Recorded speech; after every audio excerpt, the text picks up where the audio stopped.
திண்டுக்கல் மாவட்டம் பழனி கிரிவல பகுதிகளில் ஆக்கிரமிப்பு அகற்றம் என்ற பெயரில் ஆயிரக்கணக்கான வியாபாரிகள் வாழ்வாதாரத்தை இழந்துள்ளதாக கூறி வரும் 24, 25 ஆகிய தேதிகளில் மலையடிவாரத்தில் உள்ள வீடுகள் மற்றும் கடைகளில் கருப்பு கொடி ஏற்றி கடையடைப்பு போராட்டத்தில் ஈடுபட உள்ளதாக என் மண் என் உரிமை மீட்புக் குழு அறிவிப்பு வெளியிட்டுள்ளது. இதுகுறித்த கூடுதல் விவரங்களை எமது செய்தியாளர் பாலாஜி வழங்கிட கேட்கலாம். பாலாஜி, வணக்கம். மேலும் விவரங்கள்.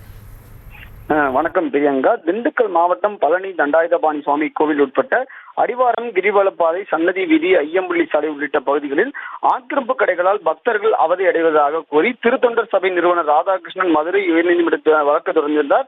இந்த வழக்கின் அடிப்படையில் கிரிவலப்பாதையில் எந்தவிதமான ஆக்கிரமிப்பு கடைகளும், தள்ளுவண்டி கடைகள், தற்காலிக கடைகள் எதுவும் இருக்கக்கூடாது, உடனடியாக அகற்ற வேண்டும், கிரிவலப்பாதையில் எந்தவிதமான வாகனங்களும் செல்ல தடை விதிக்கப்பட வேண்டும் என்று ஓய்வு பெற்ற நீதிபதி பாரதிதாசன் தலைமையில் ஒரு குழு ஒன்று அமைக்கப்பட்டு ஆக்கிரமிப்பு கடைகள் தொடர்ந்து அகற்றப்பட்டு வந்தது.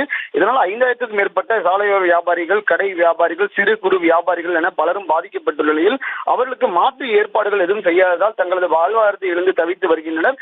இந்நிலையில் கடந்த சில நாட்களுக்கு முன்பு என் மண் என் உரிமை என்ற சாலையோர வியாபாரிகள் சார்பில் அமைப்பு உருவாக்கப்பட்டு நேற்று முன்தினம் கூட 20ஆம் தேதி கொட்டும் மலையிலும் ஆர்ப்பாட்டத்தில் ஈடுபட்டனர். இந்நிலையில் வருகின்ற 24, 25ஆம் தேதிகளில் அனைத்துலக முத்தமிழ் முருகன் மாநாடு நடைபெறவுள்ளையொட்டி லட்சக்கணக்கான பேர் வருகை தரும் நிலையில் பழனி மக்களின் வாழ்வாதாரத்தை உறுதி செய்ய கோரி தமிழக அரசை வலியுறுத்தி அறவழியில் 24ஆம் தேதி, 25ஆம் தேதிகளில் 2 நாட்கள் அடிவார பகுதியில் உள்ள மக்கள்கள் அவர்கள் வீடுகளிலும் கடைகளிலும் கருப்பு கொடியேற்றி கடையடைப்பு போராட்டம் நடத்த போவதாக அறிவித்துள்ளனர்.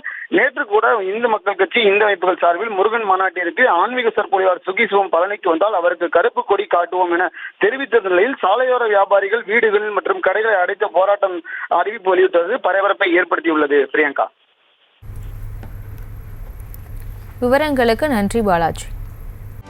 செய்திகளை உடனுக்குடனும் துல்லியமாகவும் தெரிந்து கொள்ள சப்ஸ்கிரைப் பண்ணுங்க.